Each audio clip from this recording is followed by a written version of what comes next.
गरिब विमुखा जनता जसले उपचार पाएको छैन छटपटाएको छ। यसरी हेर्नुहोस् त कस्तो अवस्था छ। उहाँलाई हेर्नुहोस्, उहाँको आँखामा आँसु हेर्नुहोस्। मेरो होइन, मान्छे रिसिँदा मलाई किन रोयो रौतरमा गएर भन्छ नि, आँखामा आँसु हेर्नुहोस् जनताको। म सबैलाई भन्न चाहन्छु, म त्यसै रोएको होइन क्या, उहाँहरूको आँखामा आँसु देखेर जनताको हेर्नुहोस् कस्तो अवस्था छ। जनता सबै हेर्नुहोस् कति पीडा छ। उहाँको आँखामा आँसु बगिरहेछ नि, त्यसै रोएको होइन। म सबैलाई भन्न चाहन्छु, म रौतरको विकास गर्न आएको, मेरो कुनै स्वार्थ छैन। म यहाँको जनताको जनजीवनलाई बुझेको छु, यहाँको उखु किसानको पीडालाई बुझेको छु। मैले उखु किसानको पीडालाई बुझेको भएर मैले उखु काटेको हो। त्यसो उखु काटेको होइन, उखु बोकेको होइन मैले। यहाँको जनताको पहिचान छ जुलेबी,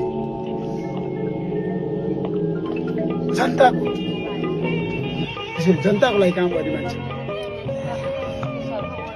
सामाजिक सञ्जालमा हाँस्ने हँसाउने कुरा त छँदै नै छ होइन, त्यस्तो कुरा छोडिदिनुहोस्। मलाई त्यसले कुनै फरक पर्दैन। म जनताको सेवा गर्न आएको, म यो जनताको जनताको आँखाको आँसु बुझ्छु।